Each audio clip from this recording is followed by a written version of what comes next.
I'm not from Kenobi Martin. I'm Rory Radding. I'm with Maschoff Brennan. Had a long life in IP, about 50 years, and been big law, big cases, big matters, and little matters, little law, and little companies. So, with that, that's who I am in 25 words or less. So what I was saying before is we're going to have it's called the practical and philosophical aspects of patenting AI, blockchain, and innovations in a changing global perspective, including procurement, exploitation, and enforcement. And we're going to do this, it's a global introduction because we're going to have regional views, different kinds of views of what's going on with AI and blockchain in the world. I'm not going to belabor who everyone is because I'm going to let them introduce themselves in a brief manner. And then we don't have much time. I've been told, even though we lost a lot of time at the beginning because we had to listen to someone else's conference. So we're now going to turn to Osaro.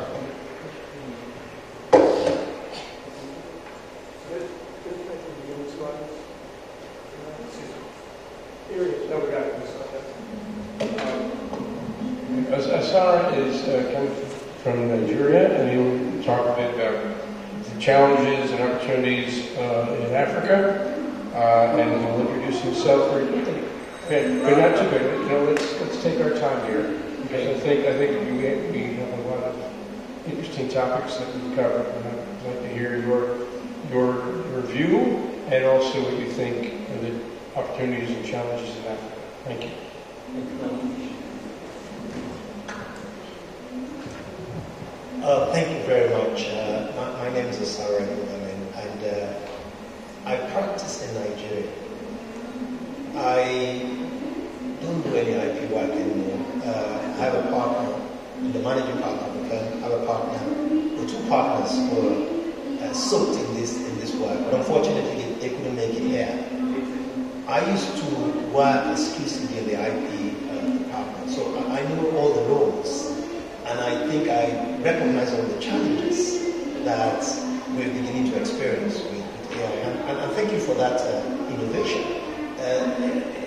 I also would say that I'm required to talk about Africa. Africa has 54 countries, 57 by count by UN, 54 as it was in some parts. The laws, the rules, and the regulation are as diverse as the number of countries. So when we talk about Africa, I'd like to think that we're talking about sub-Saharan Africa, and there are two prominent countries, Nigeria and South Africa. Prominent because that's debatable on account of size and GDP. Now, South Africa has taken the lead.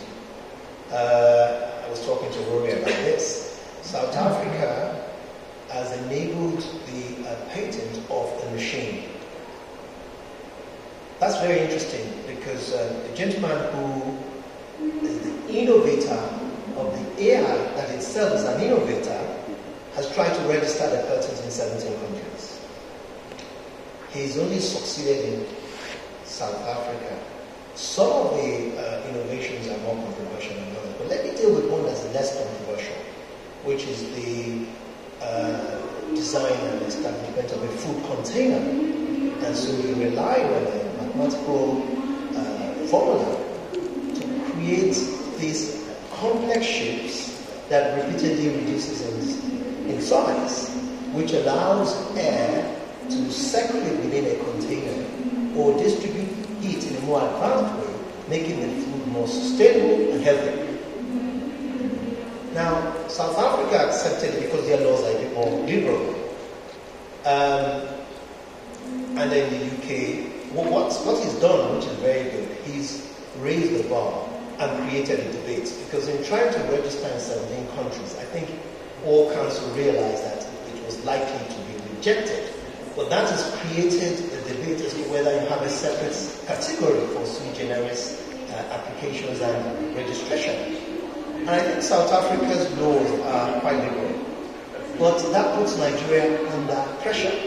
Because what that has done, and I'm now more of a business lawyer, what it has done is to attract more innovators in South Africa, more research and development, and most importantly, you find that Nigeria is playing catch-up to South Africa. As a result, Nigeria bidded to host the next GITEX because Nigeria is under a lot of pressure. We're more consumers than suppliers of emerging technology.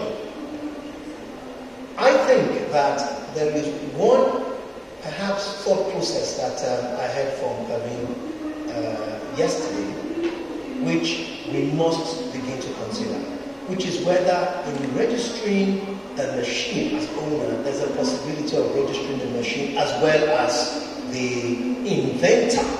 And that's a very complex question. Who's an inventor when we talk about this? But that combination might solve the problem. And I heard Perchstone introduce a jurisprudence which is very interesting. The person who is most closely connected with that innovation, regardless of the algorithm. Okay? And there's usually somebody who's connected with it. Now, what are the risks that are created? And that's what universities like yours should look at. But what I think is important is there must be a separate category of registration. In the commercial field, you'll find that South Africa has moved way ahead of many African countries because it allows that registration. I think in Australia, the patent was refused, but the High Court judge allowed it. The higher court overturned it. So you find out that, and this was overturned in different jurisdictions for different reasons. That means there is now scope, obviously, for us considering a separate type of registration for innovative ideas from machines. Now, Nigeria is hosting GITEX, and as a business lawyer, I'm going to say to everyone that there are huge opportunities because wherever, of course, there are multiple problems, then it's easier to find solutions. And therefore, I'm going to be saying to all of you, please come to Nigeria in September because it opens up opportunities for your players. We must follow where the money is. And if you think about it, yesterday I was listening to the commercialization of IPs. At the end of the day, most who are involved in the ecosystem are looking for either preserving value or actually creating new value. So I think it's important to find out where the new innovations are going to be, where the consumers are, and I learned like this. It's important that you are following where it is happening, and I think that Nigeria is the next place. Thank you.